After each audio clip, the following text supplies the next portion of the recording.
from the soul with it. Yeah.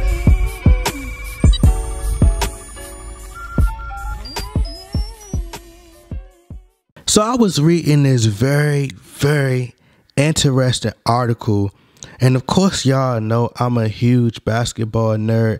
I love the game of basketball. And, you know, I just love to hear NBA greats interviews and just hearing them break down the game. Like, I literally listened to a Steph Curry interview for about an hour, just picking his brain about basketball and just understanding his preparation towards the game. It's like, it's crazy because I act like I'm a player myself, but and it's like the reason I think I would be a great player is because I would use these different tactics, like watching a player's interview to use against them if I was to play against them in a game or in the finals, you know, similar to Kobe. But anyway, you know, like Rajon Rondo did this very intriguing interview with Mike Trudell, pretty much about how much of a genius Kobe Bryant is and how pissed he was that Kobe figured out how to solve the Celtics puzzle in Game 7 in the 2010 NBA Finals.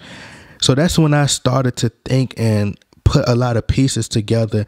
And I came to the realization that Kobe may be the only player who could really solve this Golden State puzzle. You know, you have 5 All-Stars on one team and just a great team from top to bottom.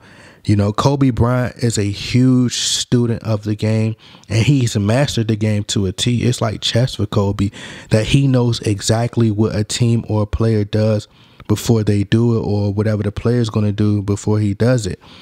And Kobe knows a team's strengths, a team's weaknesses, and he knows that it takes more than just having a super team to defeat this Golden State Warriors powerhouse. You know, I think he knows that he had a powerhouse with Shaq.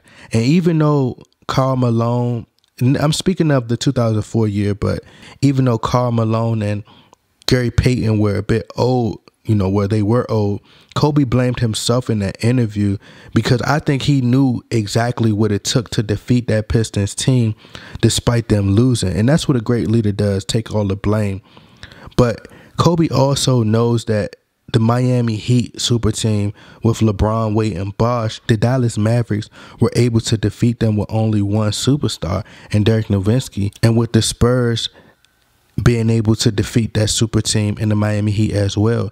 So Kobe Bryant explained in a Muse Cage ESPN series that, you know, helped me connect a few dots in terms of Kobe knowing exactly what it takes to defeat a team like the Golden State Warriors. In Muse Cage, Kobe Bryant used LeBron James as an example. You can't stop a great player like LeBron James.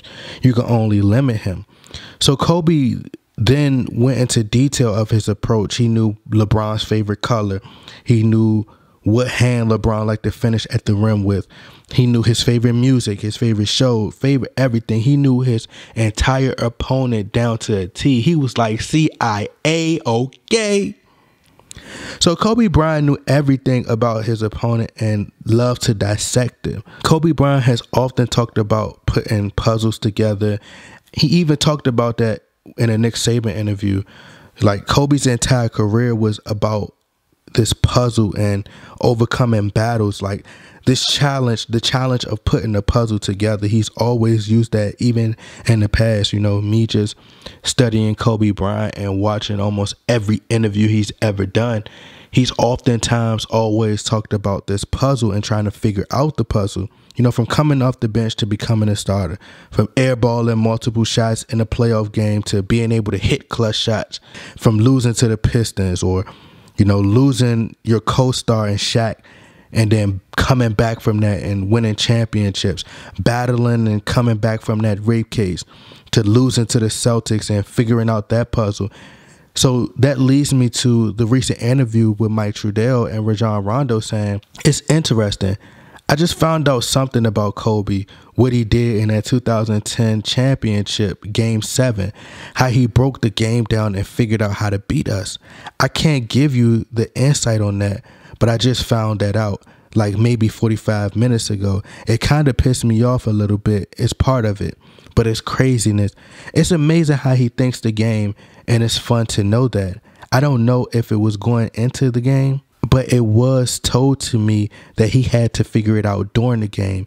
He wasn't himself, so he had to figure out a different way to win the game. So Mike Trudell said, okay, wait, so you heard it from Rob Pelinka? That's when Rajon Rondo said somebody and then laughs. I can't give you my source. Now, some of you may say, okay, what does that have to do with the Golden State Warriors and Kobe Bryant knowing how to figure them out to defeat them? Okay, so I'll say this. So a fan on Twitter attacked Kobe by saying Kobe has never had to deal with a super team like the Golden State Warriors, like LeBron has had to do.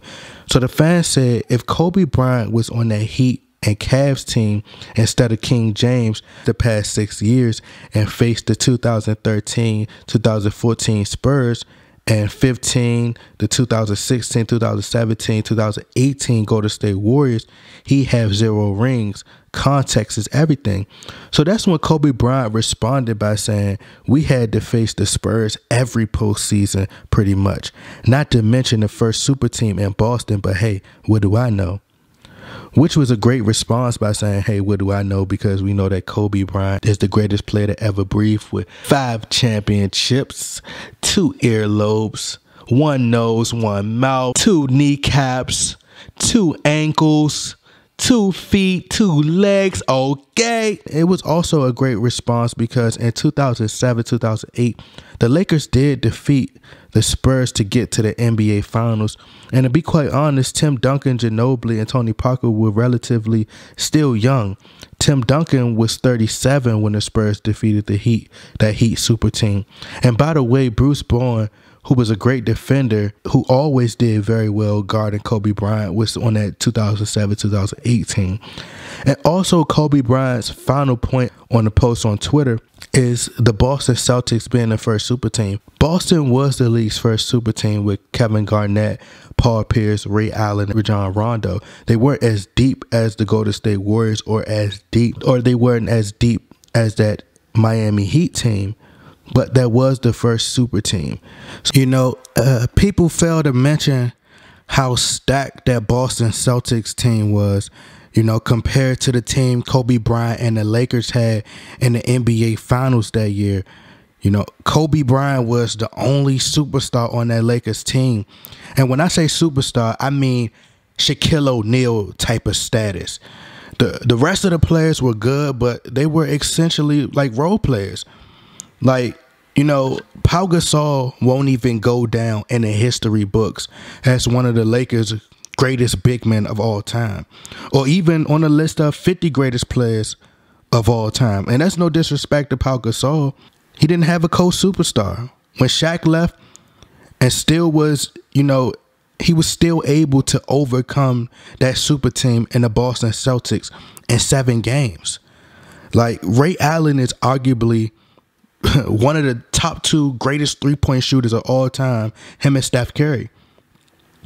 Paul Pierce is a Hall of Famer, Hall of Fame great, champion. Kevin Garnett, former MVP, champion. Rajon Rondo, champion. Michael Finley, Rasheed Wallace. Man, this was probably the most lethal roster in the NBA at that time.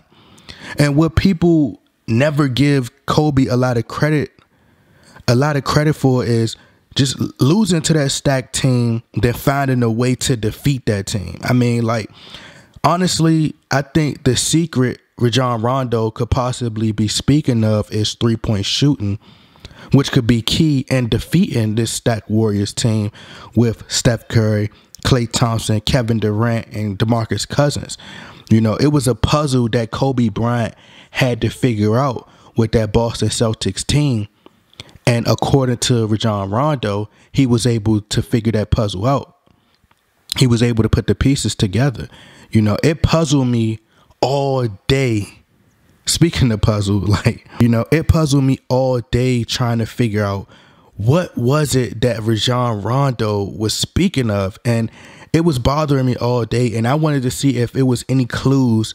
And I was trying to dissect what he was saying to see if, you know, to see if it was any clues he could be leaving for a possible Kobe Bryant return, you know, to the Lakers and come out of retirement. So listen, I went back to go look.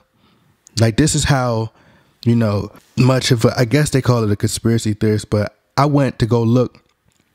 I went to go look on Basketball Reference at the game play-by-play in Game 7 that Rajon Rondo was speaking of.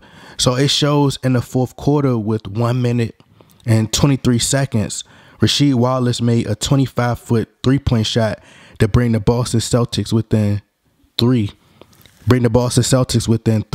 Still trailing to the Lakers 73-76.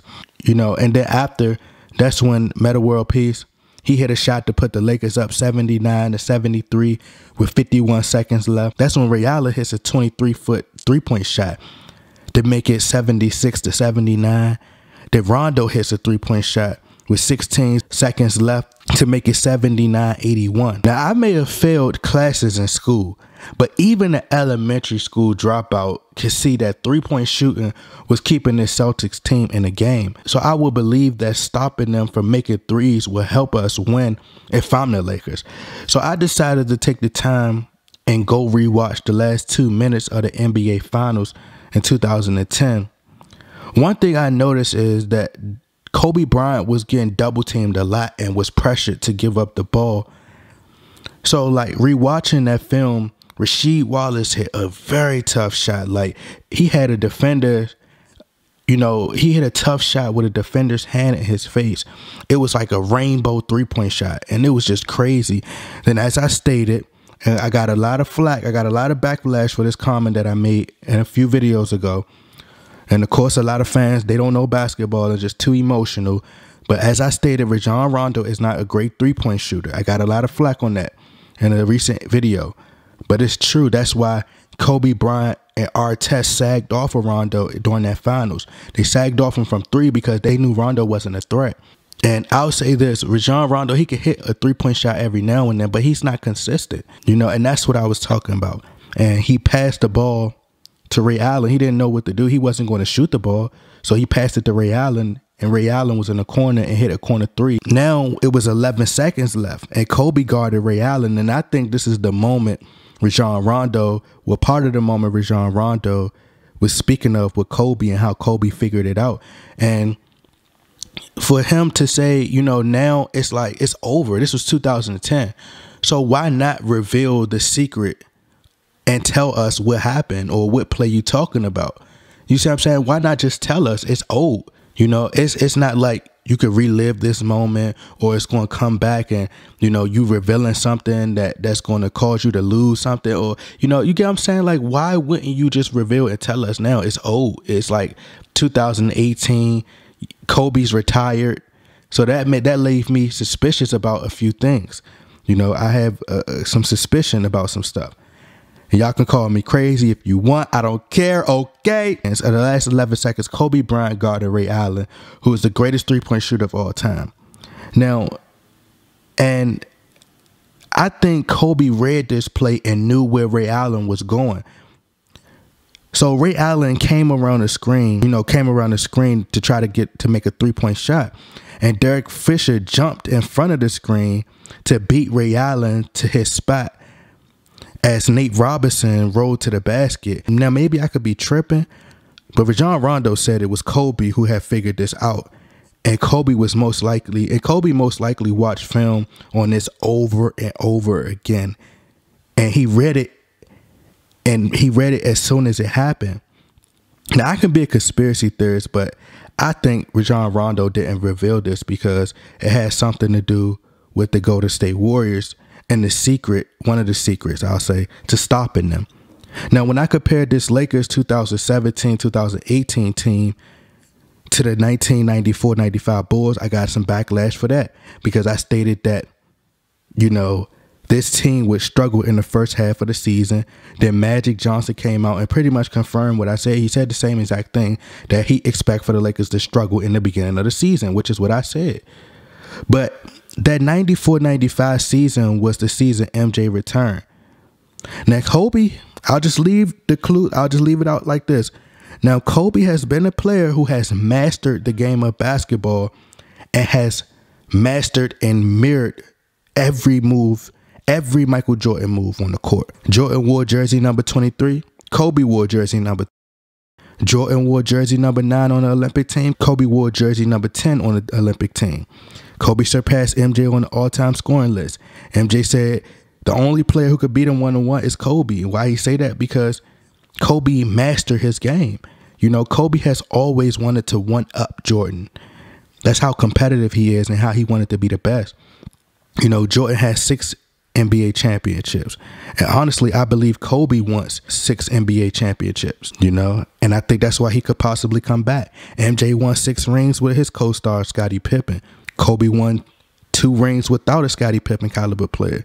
And I'm pretty sure they'll sit around, and that's what Kobe wants to do, be in that discussion, so they can sit around and say, hey, well, I, you know, won without a Scottie Pippen, or, you know, I had Shaq, but I won 2 rings without Shaq. I beat you on the all-time scoring list. Well, Kobe, I won 5, you know, I won 6 finals MVPs. I won 5 MVPs, regular season MVPs. You'd only have 1. You know, they can go back and forth like that, you know. And I think, like I said, Kobe wanted to win his 6th ring as well. I honestly think Kobe will return around the same time MJ did. I think Kobe will come out of retirement around the same time MJ came back in 94, 95.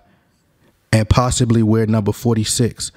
After MJ wore jersey number 45, then he changed it to 23 during the playoffs, which I think Kobe would do. Possibly during the playoffs, change it back to 24 in the playoffs like MJ did. But people call me a conspiracy theorist. But if you call me a conspiracy theorist, then what do you call a detective? So Kobe also broke down the Warriors and stated how and what the Lakers needed in order to defeat a team like the Golden State Warriors. So Kobe Bryant said, so when you're building a team with that kind of versatility and physicality, that's something that could challenge Golden State. Because you can't beat Golden State by playing Golden State style. That's just not going to happen. So Rajon Rondo said he couldn't tell us exactly what Kobe knew of what it took to defeat that super team. And Kobe oftentimes talks about how he would look forward to challenging the Golden State Warriors. I think Kobe Bryant, in my opinion, I think Kobe Bryant is the only player who could figure out that puzzle. You know, I think Kobe Bryant is the only player who could figure out that Golden State puzzle. And physicality is key.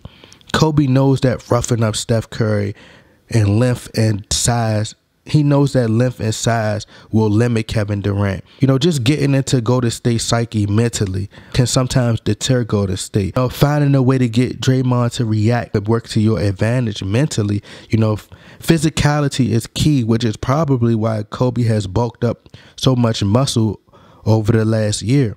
Kobe is very close to Rob Pelinka and never has, you know, and never have I seen an agent be a GM. You know, my entire time living, I have never seen an agent be a GM. You know, I believe Kobe is pulling the strings behind the scenes.